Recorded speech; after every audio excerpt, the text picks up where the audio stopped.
He insulted the fat intern in the elevator, but she came to the board meeting as the new CEO and his boss.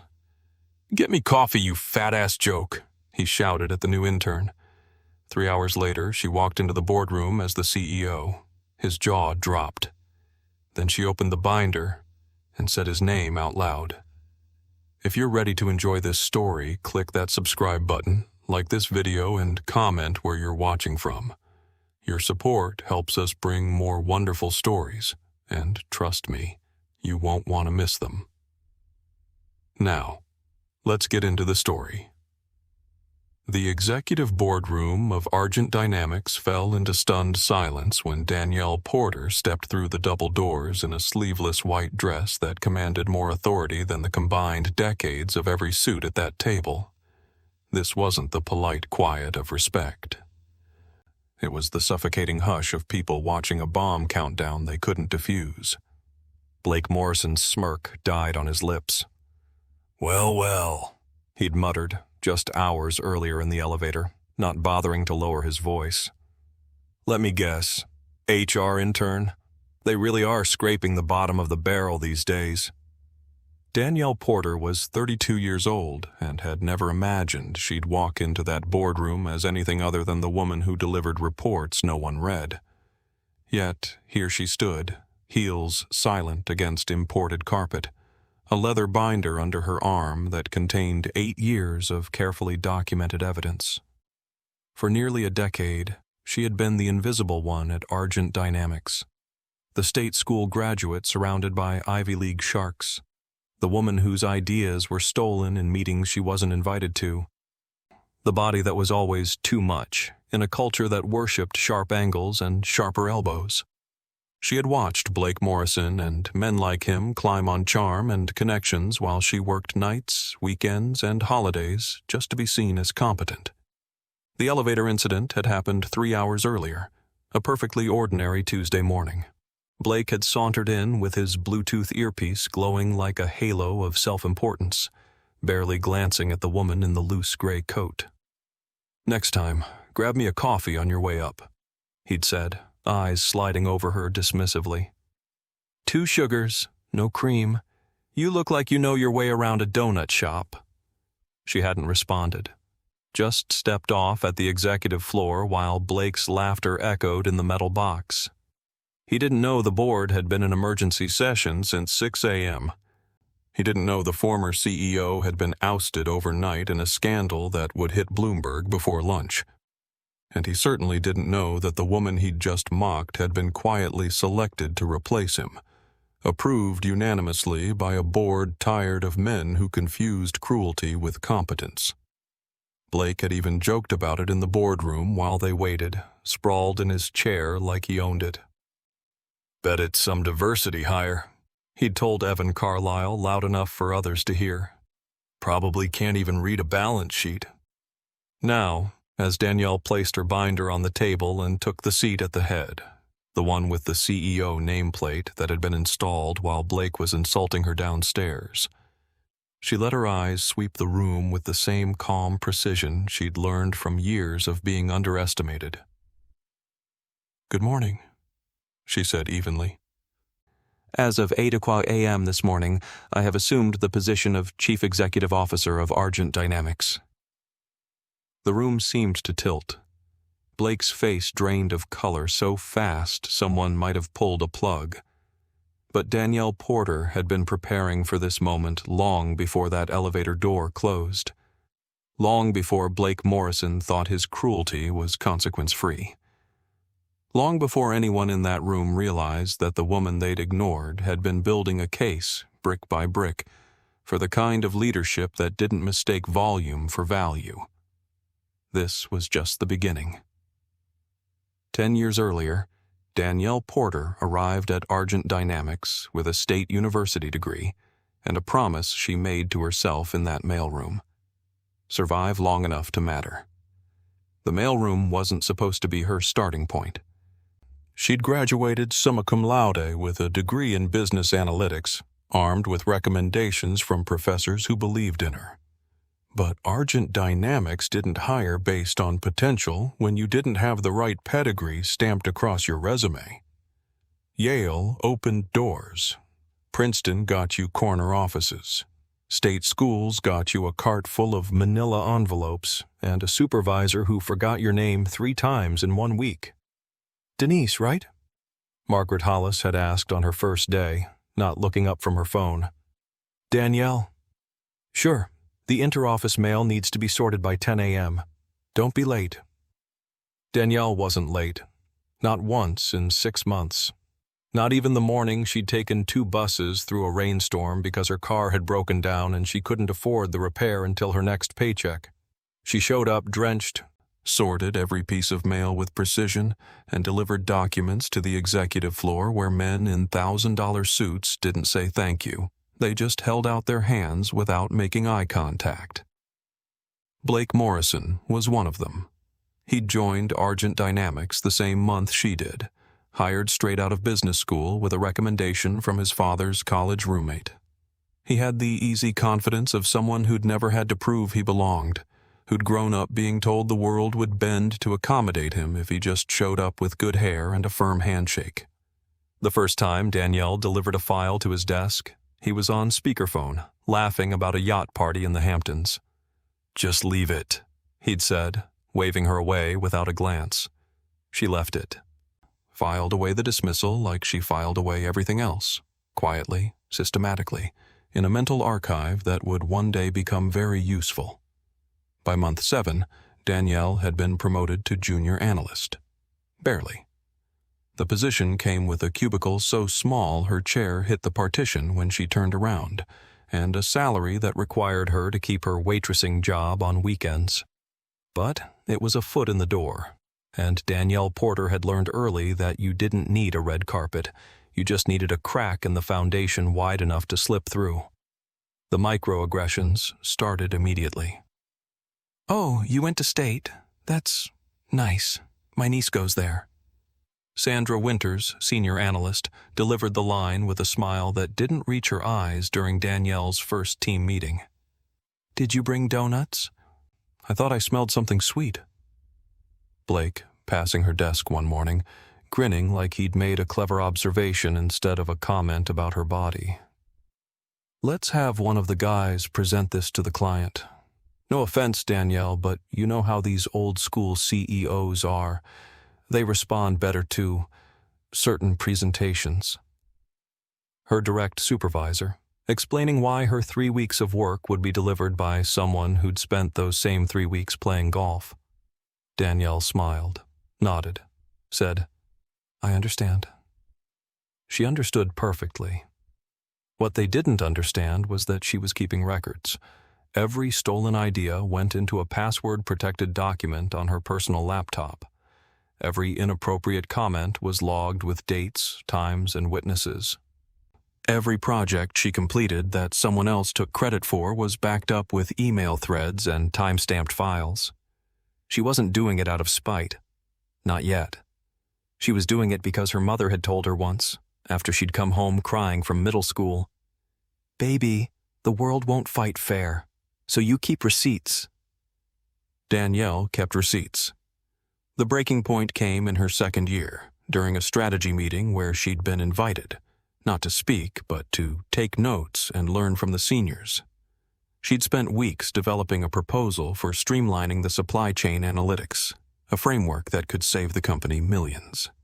She'd run the numbers 6 different ways, stress-tested every variable, and prepared a presentation she'd practiced in her bathroom mirror. Blake had gotten hold of the proposal 3 days before the meeting. She never found out how, probably from someone's unlocked laptop, maybe from a file server he shouldn't have had access to. But there he was, standing at the head of the conference room with her slides on the screen, slightly reformatted but unmistakably hers, down to a typo she'd missed on page 7. "So, as you can see," Blake was saying, laser pointer dancing across projections Danielle had spent nights calculating, "this framework could revolutionize our approach to supply chain management." Danielle sat frozen in her chair at the back of the room. Her supervisor, James Chen, was nodding enthusiastically. Brilliant work, Blake. This is exactly the kind of innovative thinking we need. Blake caught her eye for just a moment. There was no guilt there, no acknowledgement. Just the faint smirk of someone who knew the game and knew she wouldn't call him out, not publicly, not without consequences she couldn't afford. He was right. She didn't say anything, not then. But that night, Danielle Porter sat in her studio apartment with a cup of instant coffee and opened a new folder on her laptop. She titled it simply, Insurance. She copied every email, every draft, every piece of evidence that the supply chain proposal was hers. She screenshotted the metadata showing when the files were created. She documented Blake's access logs, information she'd learned to pull from IT through carefully cultivated friendships with people others ignored. Then she went back to work the next morning with the same quiet smile she always wore. The humiliations continued, the body comments, the stolen credit. The boys' club lunches she was never invited to, where decisions were made that she'd hear about secondhand. The promotions that went to men who'd started after her but knew the right people. Danielle absorbed it all. She worked weekends while Blake networked at country clubs. She took night classes in advanced analytics while Sandra gossiped about her clothes in the break room. She built relationships with every department, HR, IT, legal, facilities, the people who made the company run but whom executives treated like furniture. They remembered her. They trusted her. And years later, when it mattered, they would testify. But none of them knew about the binders Danielle was building at home. 3 of them now, organized chronologically, color-coded by type of violation, corporate misconduct, financial irregularities, discrimination complaints that HR had buried. Blake Morrison's section was the thickest. By year 5, Danielle had been promoted to senior analyst. By year 7, she was managing director of analytics, a role she'd earned through relentless competence that even the old guard couldn't ignore. The weight comments had mostly stopped, though the whispers never did. She'd learned to dress in armor disguised as business casual, sharp blazers, statement jewelry, the kind of presence that made people hesitate before dismissing her. But she never forgot what it felt like to be invisible. She never forgot Blake Morrison's laugh echoing in empty hallways. And when Lauren Whitaker, the one board member who'd actually read Danielle's proposals over the years, pulled her aside after a presentation and said, "We need people like you in leadership," Danielle had smiled and thought, "You have no idea." The ghosts of the mailroom followed her everywhere. They whispered in elevators and conference rooms. They reminded her what happened to women who didn't fight back smart. Danielle Porter had learned to fight very, very smart. And 10 years after arriving with nothing but a state school degree and a promise to survive, she was finally ready to do more than that. She was ready to win. The news broke at 5:47 a.m. on a Tuesday that would reshape Argent Dynamics forever. Former CEO Richard Castellano, removed amid financial misconduct probe, scrolled across Bloomberg terminals in offices that were still dark, in apartments where the ambitious were already awake, checking phones before their first coffee had finished brewing. By 6:15 a.m., the board was in emergency session. By 7:30 a.m., the entire executive floor knew that an era had ended, though most of them had no idea what was about to begin. Danielle Porter arrived at the office at 6 o'clock a.m., as she had every Tuesday for the past 3 years. She'd received the encrypted message from Lauren Whitaker at 5:52 a.m.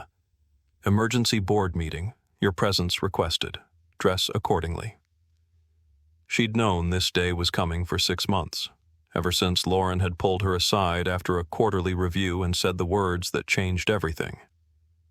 "We're watching you, and we like what we see." Lauren Whitaker wasn't the type of board member who made empty promises or engaged in corporate theater. At 63, she'd built her reputation on 2 principles: follow the money and follow the merit. She had no patience for nepotism, no tolerance for incompetence dressed up as charisma. When the forensic audit had revealed that Castellano had been cooking books and funneling company resources into personal investments, Lauren hadn't just called for his removal. She'd personally compiled the evidence that made his resignation inevitable. But Lauren had also been compiling something else, a file on every executive who might replace him. Blake Morrison's file was thin. Danielle Porter's was 3 inches thick. "You've earned this," Lauren had told her in a private meeting 2 weeks earlier, in an office that overlooked Manhattan like a kingdom waiting to be claimed. "Not because of diversity quotas or optics, because you know this company better than anyone in that building, and you've proven you can lead without the ego that brought Castellano down." Danielle had simply nodded. She'd learned long ago not to express gratitude for things she'd earned. Blake Morrison, meanwhile, had spent the morning of the emergency board meeting getting a haircut. He'd woken up at 8:30 a.m. in his Tribeca loft, checked his phone, and immediately called his father, a retired executive who still played golf with half the board members at Argent Dynamics. "This is it," Blake had said, already imagining his name on the CEO suite door. "Castellano's out. They'll need someone who understands the culture. Someone who can smooth things over with the old guard. Someone they trust." His father had made a non-committal sound. "Just don't assume anything, Blake. The board's been unpredictable lately." But Blake had been assuming things his entire life, and so far, the world had confirmed every assumption. He'd assumed he'd get into business school. His family's donations had ensured it. He'd assumed he'd get hired at Argent Dynamics. His father's connections had guaranteed it. He'd assumed his mediocre performance reviews wouldn't matter as long as he networked properly, played the game, showed up at the right dinners with the right people. And he'd been right every time. Why would this be different? By 9:00 a.m., Blake was in the elevator, Bluetooth earpiece glowing, checking stock prices on his phone. He barely registered the woman in the loose gray coat standing in the corner, just another nobody from HR or admin, probably nervous about the leadership change. He'd felt generous that morning, riding the high of anticipated promotion, so he'd offered her some life advice about getting coffee and knowing her place. She hadn't responded. Rude, he'd thought. But what could you expect from people who didn't understand how things worked at this level? The contrast between Blake's morning and Danielle's was a study in preparation versus presumption. While Blake was getting his hair trimmed to executive perfection, Danielle was reviewing succession protocols with the head of legal. While Blake was texting colleagues about celebration drinks later, Danielle was on a call with HR finalizing the internal restructuring plan she'd been developing for months. While Blake was assuming the board would choose familiarity over competence, Danielle was preparing to prove that competence was exactly what they'd chosen. She'd spent the past 6 months in quiet strategy sessions with Lauren, learning not just the business of running Argent Dynamics, but the politics of transforming it. Lauren had been blunt. "You're going to face resistance. Not because you're not qualified. You're the most qualified person in that building. But because you don't look like what they expect power to look like. You'll have to be twice as prepared and half as forgiving." Danielle had smiled. "I've been twice as prepared my entire career, and I stopped forgiving years ago." The board meeting began at 9:30 a.m., though most of the executives didn't know it was happening. The official announcement would come later, after the votes were tallied, after the paperwork was signed, after the new CEO was officially installed. Blake found out about the meeting at 10:15 a.m. when his executive assistant, who'd heard it from her friend in the boardroom administrative pool, mentioned it casually. "Oh, apparently there's been a board meeting going on since early this morning. Big announcement coming at the all-hands later." Blake had frozen mid-sip of his third coffee. "What? Why wasn't I informed?" His assistant had shrugged. "I don't think anyone outside the board was informed. very hush-hush. Blake's confidence had wavered for exactly 30 seconds before reasserting itself. Of course they'd keep it quiet. This was sensitive.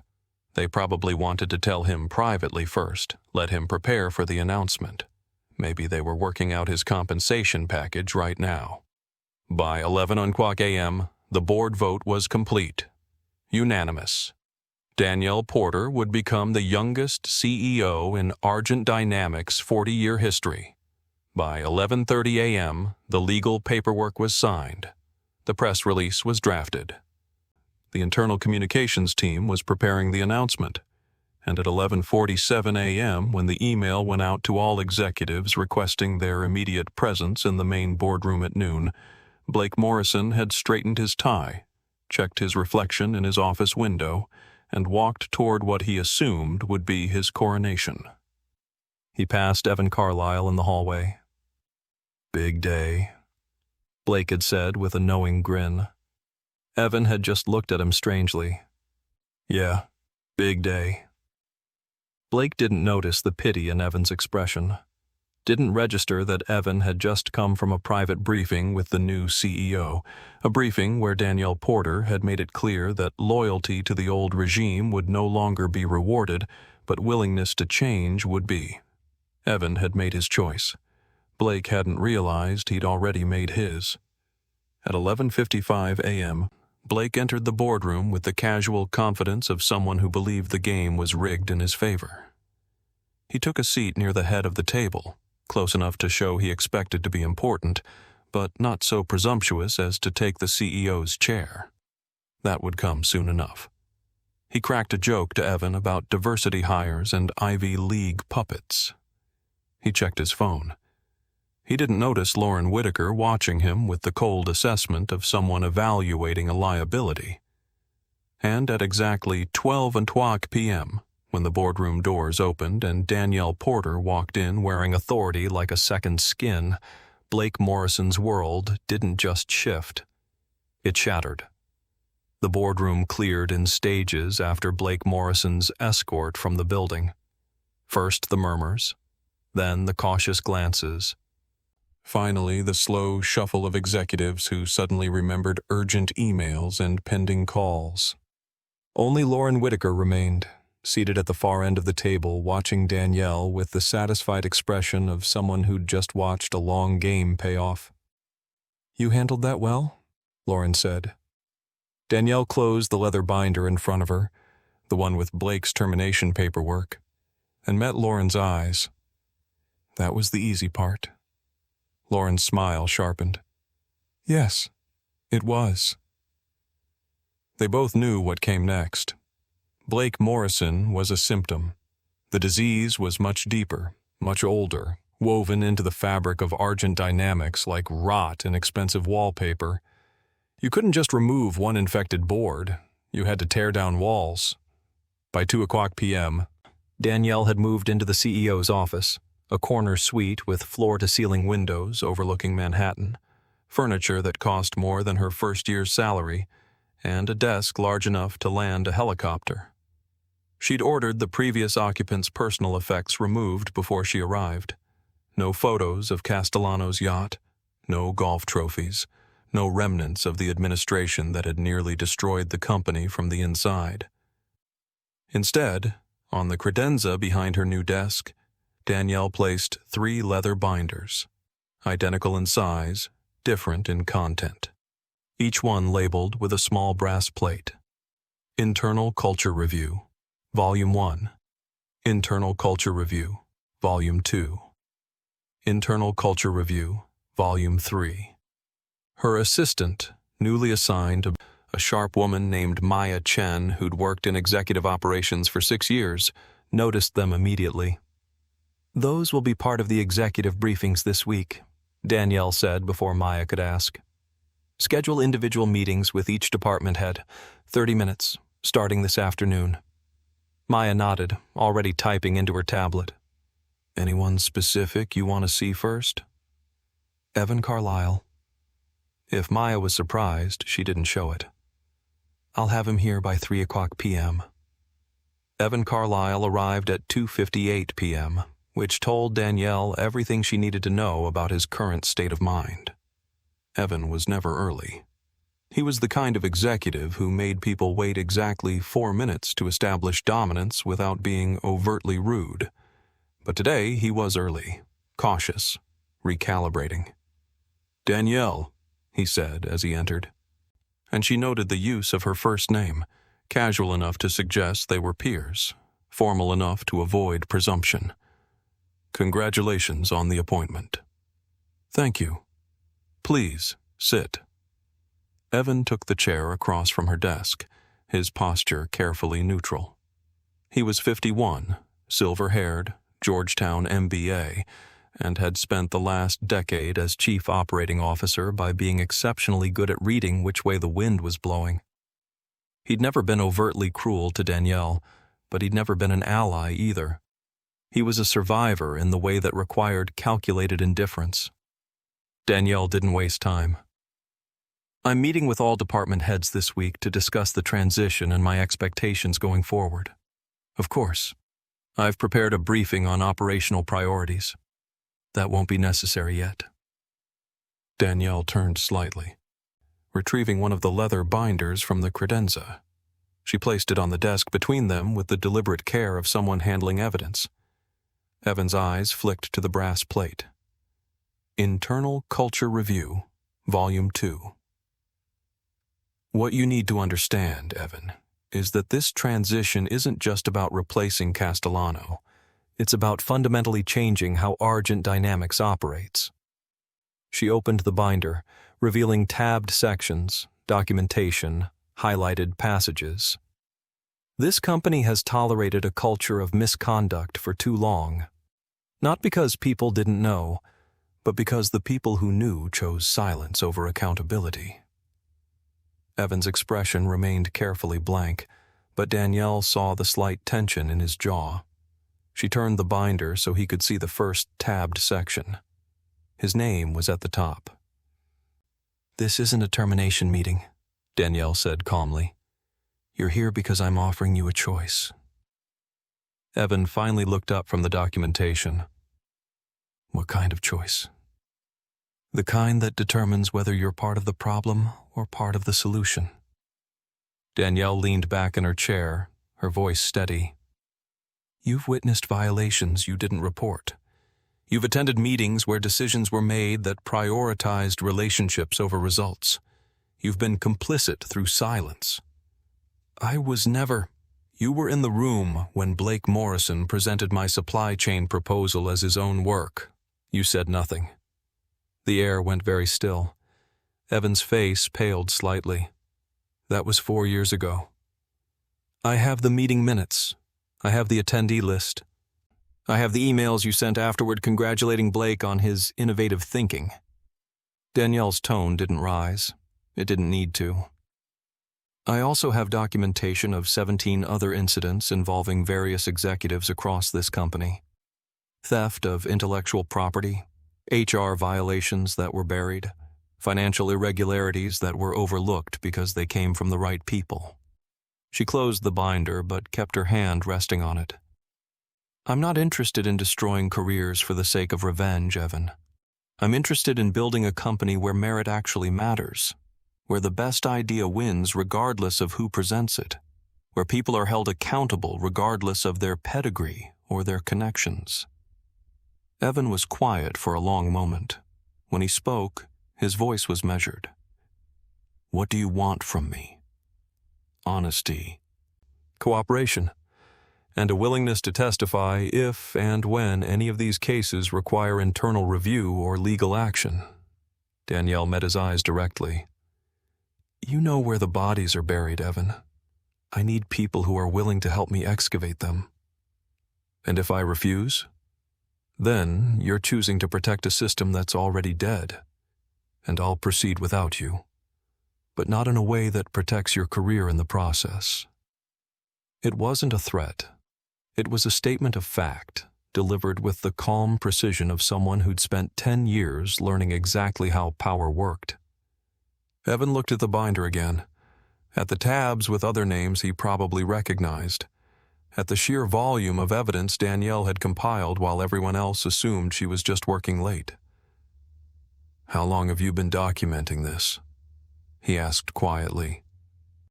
"Since the day Blake Morrison stole my first proposal." Evan exhaled slowly. Then, almost imperceptibly, he nodded. "What do you need me to do?" Danielle opened her desk drawer and pulled out a prepared document. "Start by signing an NDA and cooperation agreement. Then we'll schedule a full debrief with legal present. You're going to tell me everything you know about the financial irregularities in the operations division, the ones Castellano was involved in that haven't been made public yet." Evan took the document, scanned it, and reached for the pen she offered. His hand hesitated for only a second before he signed. "Good," Danielle said, taking the document back. "You're dismissed. Maya will schedule your debrief." Evan stood, then paused at the door. "For what it's worth, I'm glad it's you." Danielle didn't smile. "We'll see if you still feel that way in 6 months." After he left, she returned the binder to the credenza and looked out at the Manhattan skyline. 3 binders, 47 documented cases, 12 executives who would need to make the same choice Evan just had, and one company that was about to learn what accountability actually looked like. Danielle Porter hadn't spent 10 years building this arsenal to let it gather dust. She was just getting started. Blake Morrison received the email at 4:47 p.m., 3 hours after security had escorted him from the boardroom to his office, then watched while he packed his personal effects into a banker's box with hands that wouldn't stop shaking. From Office of the CEO. Subject: Executive Session, Mandatory Attendance. Time: 5:00 p.m. Location: CEO, Suite, 42nd floor. The email contained no additional details, no agenda, no explanation, just the cold command of someone who now had the authority to summon him. Blake's humiliation had curdled into something harder during those 3 hours. Anger, indignation, the deep-seated conviction that this was all a catastrophic misunderstanding that could be fixed if he just got the chance to explain, to charm, to negotiate. He'd talked his way out of worse situations. That incident with the intern 2 years ago. The expense report irregularities his father had smoothed over. The client dinner that had gotten too drunk and too handsy. He'd always found a way through. This would be no different.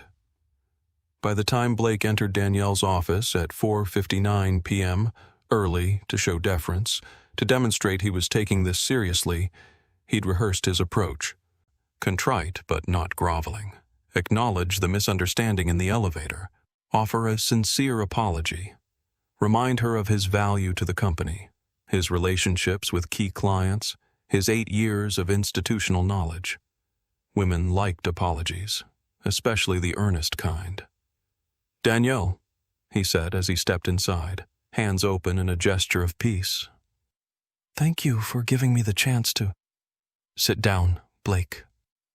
Her voice was ice wrapped in silk. She didn't look up from the document she was reading, didn't gesture to the chair across from her desk, just stated the command and continued reading. Blake sat, his rehearsed opening dying in his throat. Danielle finished whatever she was reviewing, signed it with a fountain pen that probably cost more than his watch, then set it aside. Only then did she look at him, her expression as neutral as a surgeon's before the first incision. "This won't take long," she said. "You're here because employment law requires a formal termination meeting with documentation of cause. Not because I owe you an explanation, not because you have any grounds to appeal, but because the company's legal team insisted we follow protocol." Blake's chest tightened. "Danielle, if this is about this morning, this isn't about this morning." She opened a file folder, not one of the leather binders, something thinner, more specific. This morning was simply the catalyst that reminded me your continued employment represents a liability this company can no longer afford. She slid the first document across the desk. Blake recognized it immediately, an HR complaint from 18 months ago. The marketing coordinator who'd left the company 3 months later, the one he'd told his friends was too uptight to take a compliment.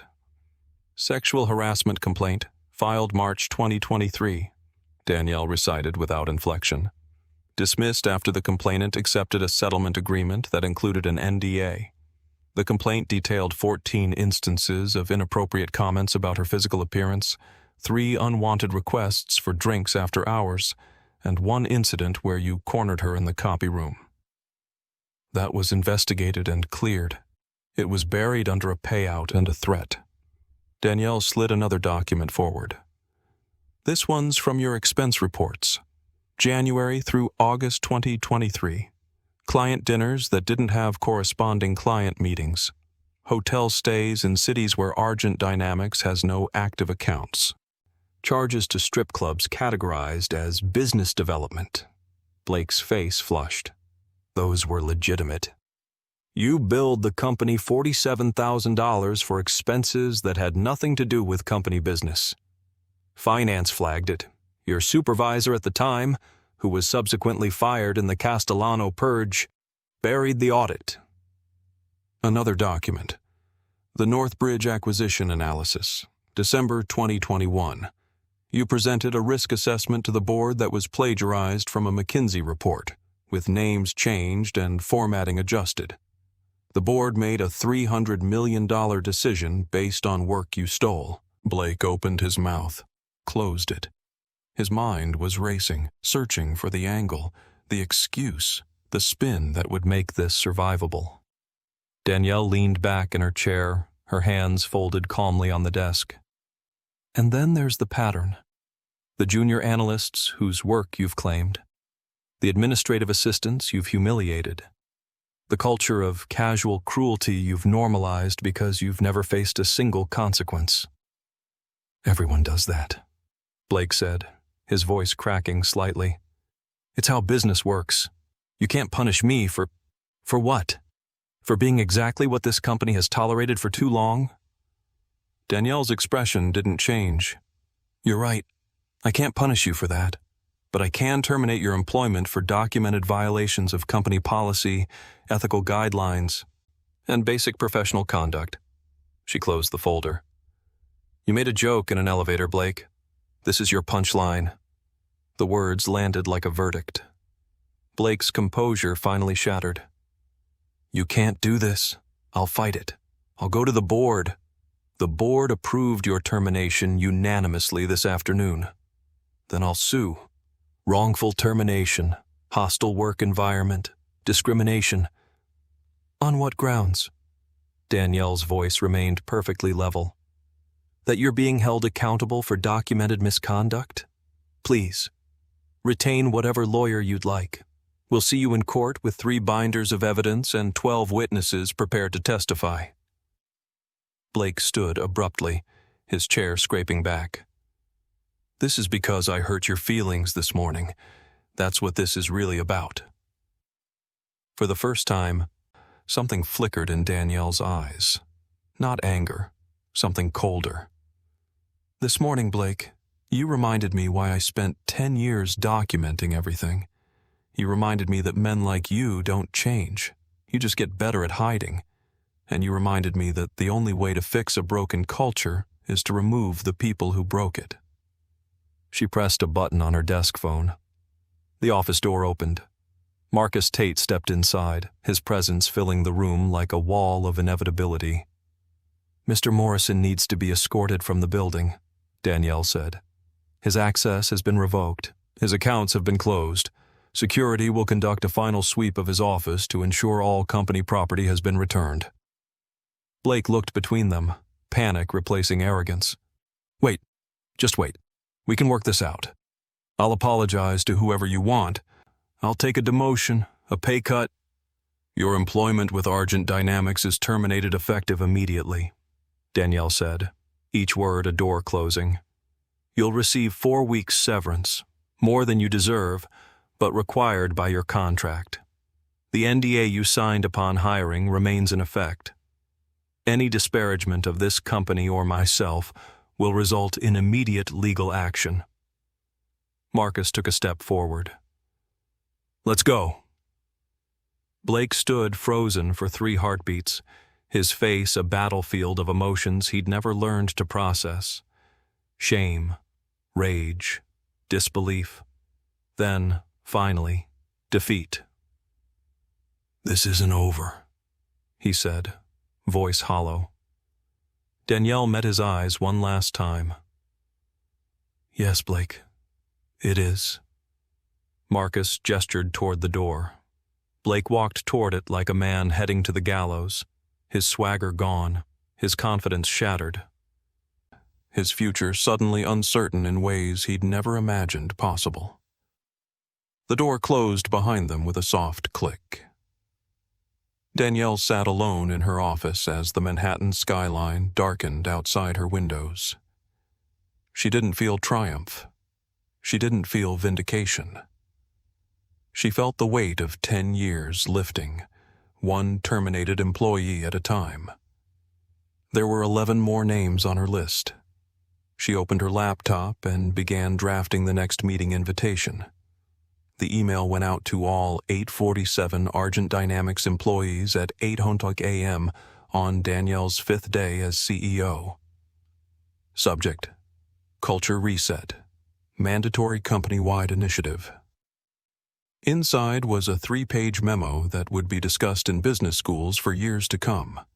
It outlined new ethics protocols, mandatory bias training for all management levels, a restructured promotion review process based on blind performance metrics, and an anonymous reporting system that bypassed direct supervisors and went straight to an independent third-party firm.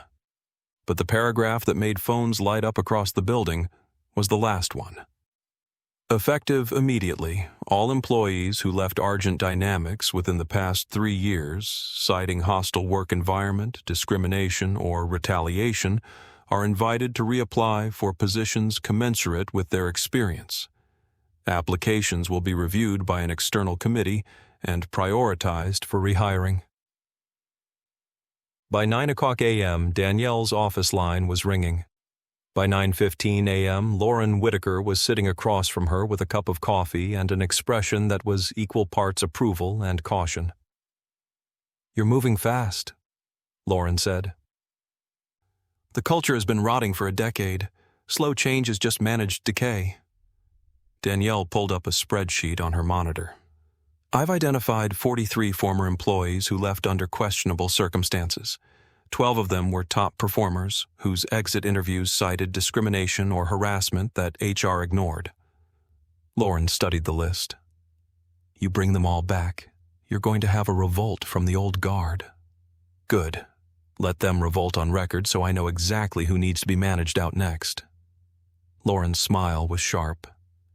"You've been practicing that line." "For about 8 years. What Danielle didn't say, what Lauren already knew, was that this wasn't just about justice. It was strategy. Every person she brought back was someone who understood exactly what kind of company Argent Dynamics had been and what it cost to survive there. They would be loyal not to her personally, but to the principle that merit could finally matter more than pedigree. The first reinstatement was announced that afternoon. Patricia Okonkwo, former senior analyst who'd left 18 months earlier after watching her entire project portfolio get reassigned to a white male colleague who'd started 6 months after her. She'd filed a discrimination complaint that HR had classified as lacking sufficient evidence. Before offering her a separation package, she'd been too exhausted to fight. Danielle had called her personally. "Patricia, this is Danielle Porter. I'm the new CEO at Argent Dynamics, and I'm calling to offer you the position of Director of Strategic Analysis, reporting directly to the executive team." There'd been a long silence on the other end. Then, "Is this a prank?" "No, it's an apology." Patricia started the following Monday. The second was James Yoon, a financial analyst who'd been pushed out after reporting expense fraud that implicated a VP with family connections to the board. His whistleblower complaint had been buried so thoroughly that even Danielle had needed her legal team's help to excavate it. She offered him Senior VP of Financial Compliance, with a mandate to rebuild the entire oversight structure. He accepted before she finished the sentence. By the end of the second week, Danielle had reinstated or hired 7 former employees. Every single one had left because the system had failed them. Every single one came back because someone was finally fixing it. But every action created an equal and opposite reaction. The resistance started subtly. Hallway conversations that stopped when Danielle approached. Calendar invitations that were accidentally sent to outdated email addresses. Performance reviews that suddenly became delayed for employees Danielle had personally promoted. Then it became overt. The board meeting in week 3 was when the gloves came off. Thomas Hardwick, a board member since 1997 and a close friend of the former CEO, didn't bother with preamble. This pace of change is reckless. You're destabilizing institutional knowledge, alienating tenured executives, and creating legal exposure with these reinstatements. Danielle looked up from her notes. The institutional knowledge you're referring to includes systematic discrimination and financial misconduct. I'm comfortable destabilizing that. You're making enemies of people who've built this company. People who built this company on a foundation of nepotism and buried complaints. Danielle's voice remained calm. If their loyalty is to that system rather than to ethical business practices, then yes, they should consider me an enemy. Hardwick's face reddened. You've been CEO for 3 weeks. You don't have the political capital to burn bridges this quickly. Lauren Whitaker set down her pen with deliberate precision. Thomas, the board voted unanimously to hire Danielle specifically because she would do what you're criticizing. We didn't hire her to maintain the status quo. We hired her to demolish it. Some of us weren't fully informed about how aggressive that demolition would be. Then some of you weren't paying attention, Lauren said coolly. The meeting ended with Hardwick storming out and 2 other board members exchanging looks that Danielle cataloged immediately. She had allies, but they weren't unanimous. And unanimity, in corporate warfare, was the only real armor. The ethics training rollout was scheduled for week 4. Mandatory. No exceptions. 8 hours spread across 2 days, facilitated by an outside firm specializing in corporate culture transformation. The response was predictable. Evan Carlisle appeared in Danielle's office the afternoon before the training was set to begin, his expression carefully neutral in the way that meant he was deeply conflicted. "You have a minute?" he asked. "Of course." He closed the door behind him, never a good sign. "I'm hearing rumblings from the senior executive team. They're calling this ethics training remedial and insulting. There's talk of a coordinated sick-out during the sessions." Danielle didn't look surprised. "Are you participating in this sick-out?" "No." Evan sat down, looking older than his 51 years. "But I understand their frustration. These are people who've been successful here for decades. Being told they need to relearn basic professional conduct feels like an indictment." "It is an indictment." Evan blinked. "That's not exactly reassuring." "I'm not here to reassure people who've been complicit in a toxic culture, Evan. I'm here to fix it." Danielle leaned forward.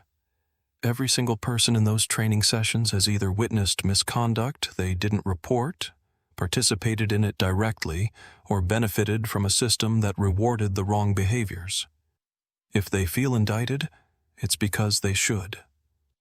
And if they resign in protest, then we'll replace them with people who don't need to be taught that harassment is wrong." She paused. "But I don't think they will, because most of them are smart enough to know that this conversation is happening at every major company right now. The era they're mourning is over everywhere, not just here. Evan was quiet for a long moment. You know, I signed that cooperation agreement.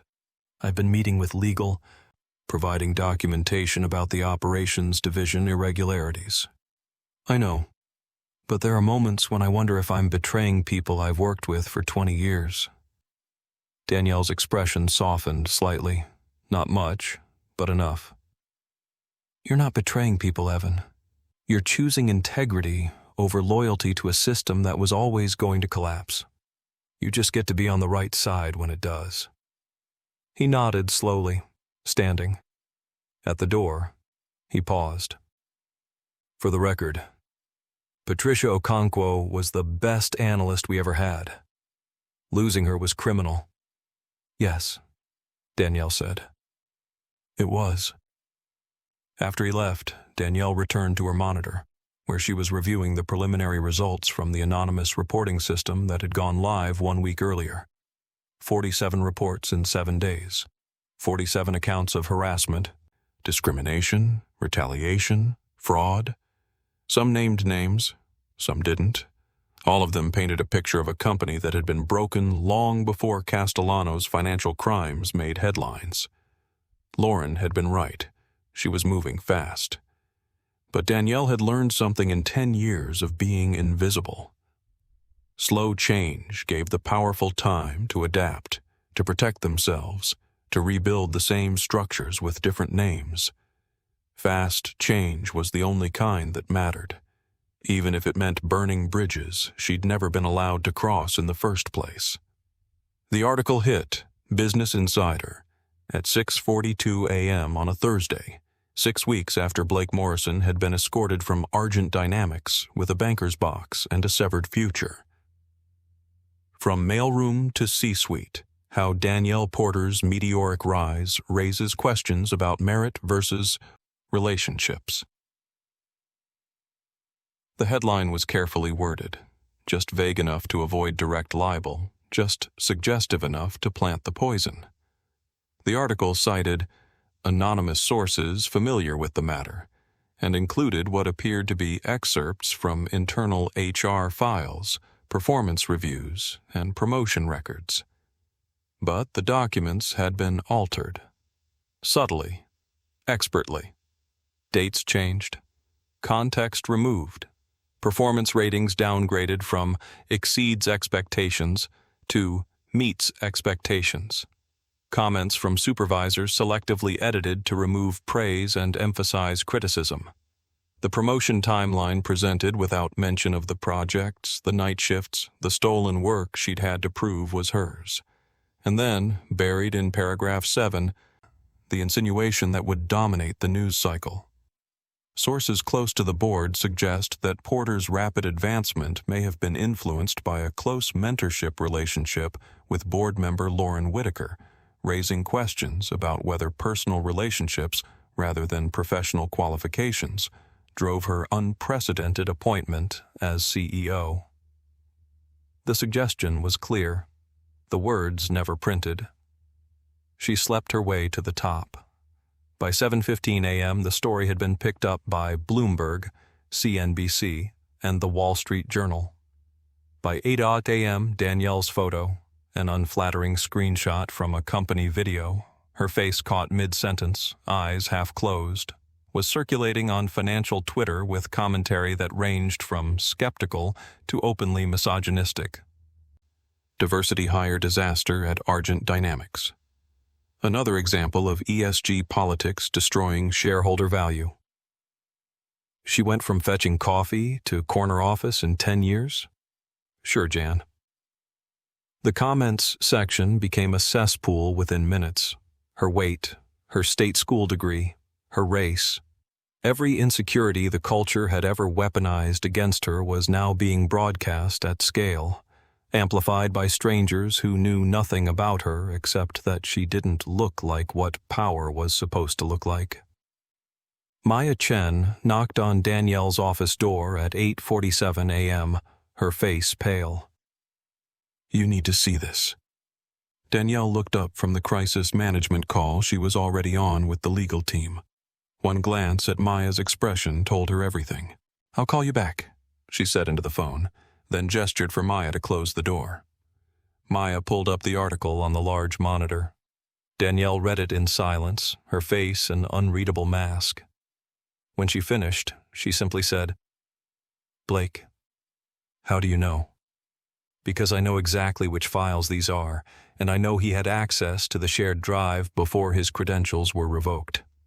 Danielle zoomed in on one of the documents. "This performance review is from 2019. The original rating was exceeds expectations. Someone changed it to meets and altered the supervisor's comments. The metadata will prove it." "Legal is already pulling the originals," Maya said. But the damage is done." Danielle leaned back in her chair. "Truth is slower than scandal. By the time we prove these documents were manipulated, the story will already be written." The stock market opened at 9:30 a.m. Argent Dynamics shares dropped 7% in the first hour of trading. By 10:00 a.m., financial reporters were camped outside the building. Camera crews, satellite vans. The circus that Blake Morrison had invited when he'd leaked those files to a reporter he'd cultivated over drinks and carefully curated resentment. Blake himself was watching from his apartment in Tribeca, bourbon in hand at 10:47 a.m., refreshing Twitter and Bloomberg with the obsessive focus of someone watching his revenge unfold in real time. He'd spent 6 weeks drowning. 6 weeks of rejected job applications, of former colleagues who wouldn't return his calls, of his father's disappointed silence. 6 weeks of rage fermenting in unemployment and humiliation. The HR files had been his insurance policy, copied to a personal drive months earlier when he'd sensed the political winds shifting. He'd never planned to use them, until Danielle Porter had destroyed his career over a joke in an elevator. Now, watching her face plastered across business media with speculation about her qualifications, he felt something like vindication. "Let's see how she likes being humiliated," he thought, pouring another drink. Inside Argent Dynamics, the emergency board meeting was called for 2:00 p.m. Thomas Hardwick arrived early, his expression grim satisfaction barely concealed. 3 other board members, the ones who'd been resistant to Danielle's reforms, followed in a cluster, their body language telling the story before the meeting even began. Lauren Whitaker intercepted Danielle in the hallway outside the boardroom. "They're going to call for a vote of confidence," Lauren said quietly. "Hardwick has been working the phones all morning. He has at least 4 votes to force a review of your appointment." "How many votes does he need to remove me?" 7 out of 11. Danielle did the math instantly. "Do we have 7 to keep me?" Lauren hesitated. "We have 5 solid. 2 are wavering. The stock drop spooked them. So this meeting decides whether I survive my 7th week as CEO." "Yes." Danielle straightened her jacket, her expression hardening into something Lauren recognized, the same armor she'd worn in that elevator when Blake Morrison had mocked her. The same controlled fury that had built binders full of evidence while everyone else assumed she was just working late. "Then let's go find out who actually believes in accountability," Danielle said, "and who just wanted the optics of hiring me without the discomfort of backing me." The boardroom was glacial. Hardwick didn't wait for pleasantries. "This situation is untenable. The company's reputation is being destroyed. Our stock is plummeting. We need to address this immediately." "Address what exactly?" Danielle asked, taking her seat at the head of the table as if her position weren't actively being challenged. "Address that a disgruntled former employee committed corporate espionage and document manipulation? Or address that the media is more interested in speculation than verification? Address that your credibility has been compromised," Hardwick shot back. "Fair or not, the market has lost confidence. Major investors are calling for explanations. We cannot afford what? A CEO who's held accountable by different standards than her predecessors? Danielle's voice remained level. The documents in that article were falsified. Legal has the originals. The metadata proves manipulation. We've already sent cease and desist notices to every outlet that published them. That doesn't matter, said Gerald Moss, another board member who'd been skeptical of the culture reforms. The perception is what damages us. And right now, the perception is that you were promoted beyond your capabilities through personal relationships. The words hung in the air like an accusation. Lauren Whitaker's voice cut through the tension like a scalpel. Say what you actually mean, Gerald. Say that you're uncomfortable defending a black woman's qualifications, even when her record is spotless. Say that you'd rather sacrifice her to appease a market that's already decided what power should look like. Gerald's face flushed. This isn't about... It's exactly about that. Lauren turned to address the full board. Danielle Porter has been CEO for 6 weeks. In that time, she's terminated 12 employees for documented misconduct, implemented ethics reforms that were desperately needed, and begun rebuilding a culture that was rotting from the inside. The stock dropped 7% because a vindictive ex-employee weaponized lies. It will recover when we prove those lies false, if we have the spine to stand behind our own decision. Hardwick leaned forward. I'm calling for an emergency vote. This board needs to decide whether Danielle Porter retains our confidence as CEO, or whether we need to appoint an interim leader while we conduct a full review of her appointment. Danielle met his eyes. You're going to vote on whether I'm fit to lead because a man I fired for harassment leaked manipulated documents to punish me for holding him accountable. We're voting, Hardwick said coldly, because the situation demands it. Then vote, Danielle said quietly. But know that whatever you decide in this room will define what Argent Dynamics actually stands for. Reform or regression. Accountability or comfort. The vote was called, and Danielle Porter sat perfectly still, watching the hands that would determine whether 10 years of surviving would be undone by 6 weeks of leading. The vote was 6-5. 6 board members voted to retain Danielle Porter as CEO. 5 voted for her removal, the narrowest possible margin, a victory that felt like standing on a cliff edge in hurricane wind. Lauren Whitaker's face showed relief. Thomas Hardwick's showed barely concealed rage. The wavering board members looked uncomfortable, like people who'd just made a decision they'd spend months second-guessing. Danielle simply nodded once and stood.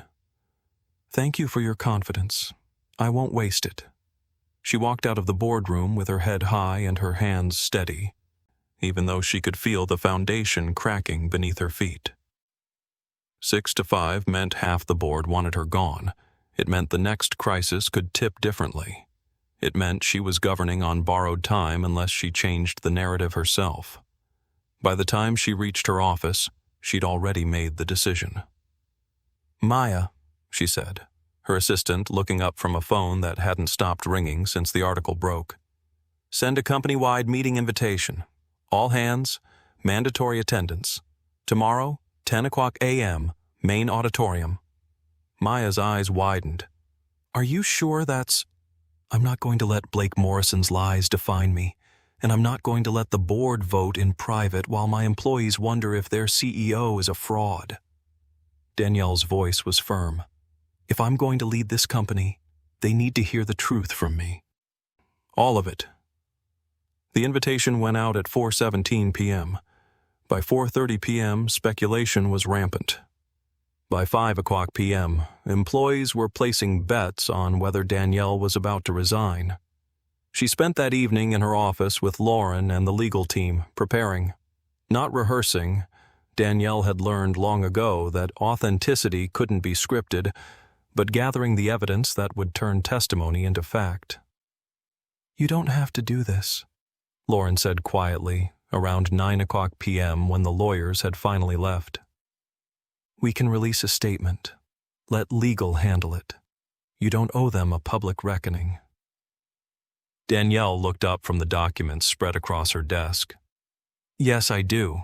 Because if I hide behind lawyers and press releases, I'm confirming exactly what Blake wants people to believe. That I can't defend myself. That I don't belong here. You've already proven you belong here. To you. To the people who know me.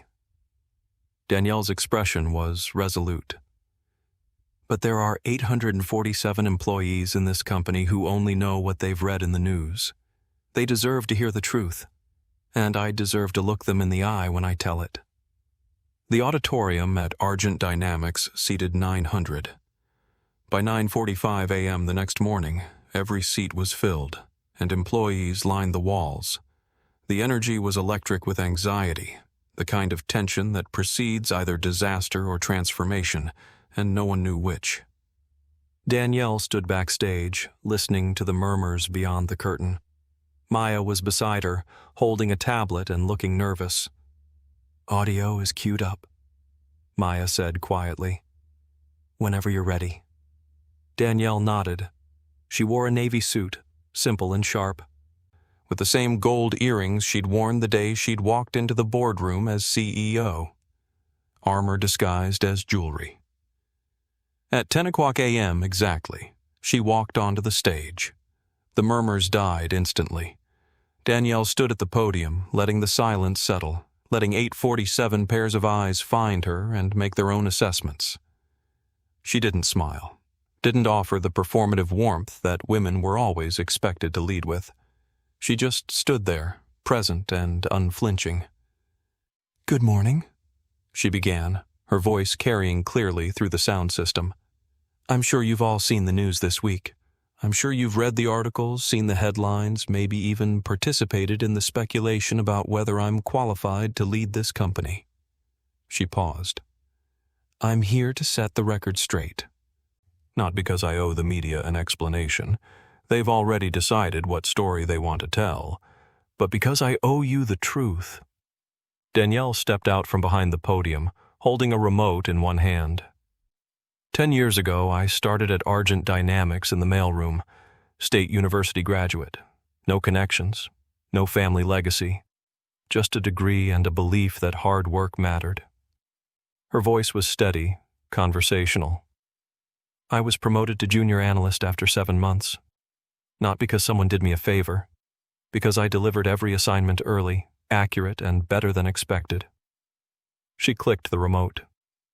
Behind her, a screen lit up with her actual performance reviews, the unaltered ones, metadata visible, supervisor signatures intact. Every year, I exceeded expectations.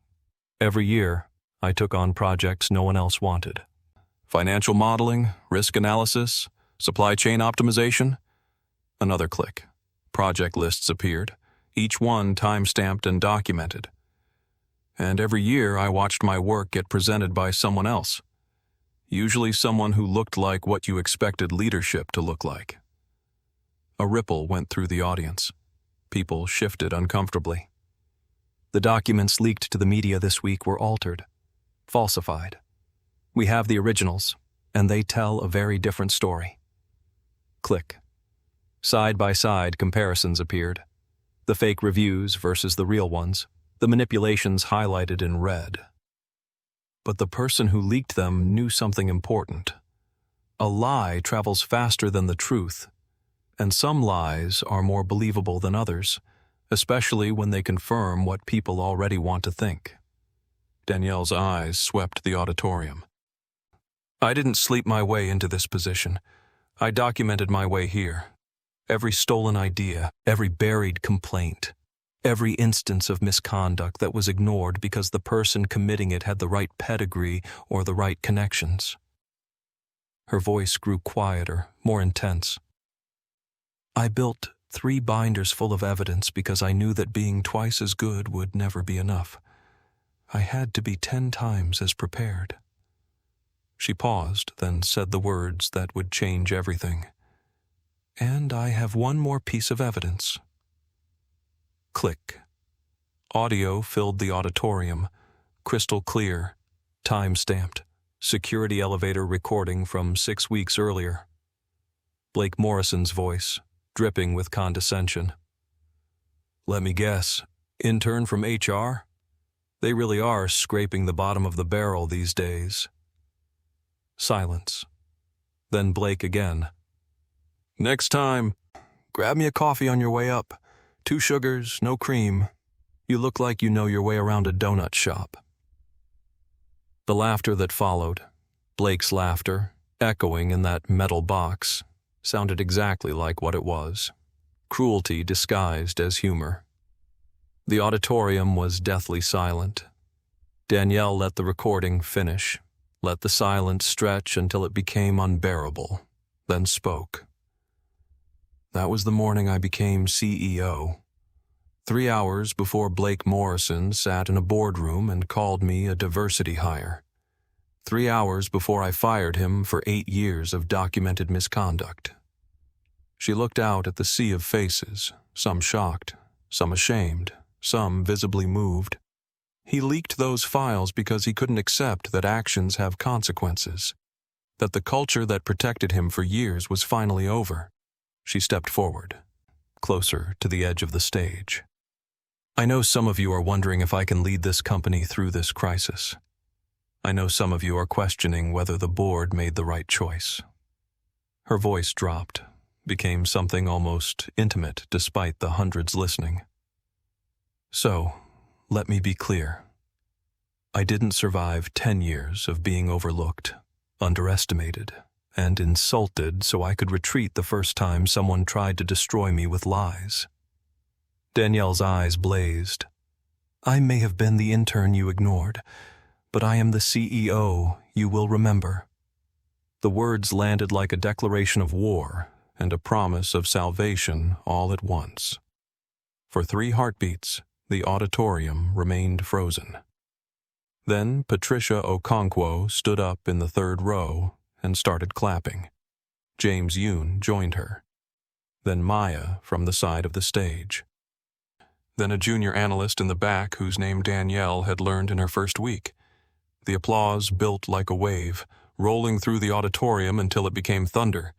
Not everyone joined. Some executives sat with arms crossed, faces carefully neutral, but enough did that the message was unmistakable. Danielle Porter had just won the room. And in doing so, she'd won something more important than a board vote. She'd won the right to lead on her own terms. A year had passed since the day Danielle Porter stepped into the boardroom and turned silence into power. The transformation at Argent Dynamics was not just cosmetic. Gone were the hushed cliques, the unspoken rules, the air of exclusion that had once poisoned the hallways. What remained was clarity, process, fairness. People spoke in full sentences again, without fearing ridicule or dismissal. Meetings started on time. Promotions were earned, not handed out like favors. And the numbers spoke loudest of all. Profits were up. Staff turnover was down. Investors were watching, not because they feared the company's next scandal, but because they believed in its future. At the heart of it all was Danielle. She never made a spectacle of her leadership. No rousing speeches on every milestone. No self-congratulatory memos. She simply led, decisively, calmly, with the kind of presence that made even seasoned executives sit straighter in their chairs. Her white dress from that first day was now framed on a wall in her office. A reminder, not a trophy. Blake Morrison had become a ghost. After his departure, he tried clawing his way back into relevance. A smear campaign here. A podcast interview there. But the world had moved on. HR forums quietly blacklisted his name. Startups rejected his resume without a second glance. He blamed everyone but himself, mostly Danielle. But no one mentioned him anymore. And on this crisp autumn morning, Danielle stood in the lobby of Argent Dynamics' newly renovated headquarters, the sunlight slicing across the marble like a spotlight.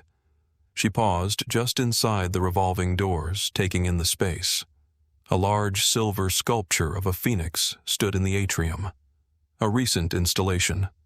Rebirth, resilience, reimagining. She walked toward the elevator, heels soft against the polished floor.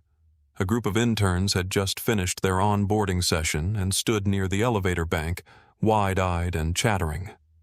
One of them, a young man in an ill-fitting blazer, turned too quickly, his cardboard coffee tray slipping from his hand. The cups crashed to the ground, splashing across the floor. He froze. The other interns fell silent. Eyes darted toward the mess, toward him, toward her. Danielle didn't flinch. She stepped forward, graceful and unhurried, and crouched beside the mess. Her hand reached for one of the cups. "It's okay," she said gently, looking up at the intern whose face was flushed red with panic. "Don't worry. We all start somewhere." The young man stared at her, his mouth slightly open. I'm sorry, I didn't mean..." She smiled. "You'll be fine. Just breathe." She stood, smoothing her dress. The interns glanced at one another, stunned. "Elevators that way," she added. "And next time, double cup the bottom." A soft ripple of laughter broke the tension. The intern gave a shy, grateful nod. The elevator doors opened. Danielle stepped inside. As the door slid closed, her eyes met those of the young man once more. Not with judgment, but with understanding. Behind her, the company thrived. Ahead of her, there was more to build. The past no longer weighed her down. It had given her wings. The end. Thank you for watching this story to the end. If you enjoyed this story, you will surely love the next one. It's as crazier and more intriguing as you can ever imagine. So do check it out. Click on the image showing on your screen right now to watch the next one. Don't forget to subscribe, and I'll see you in the next one. Bye for now.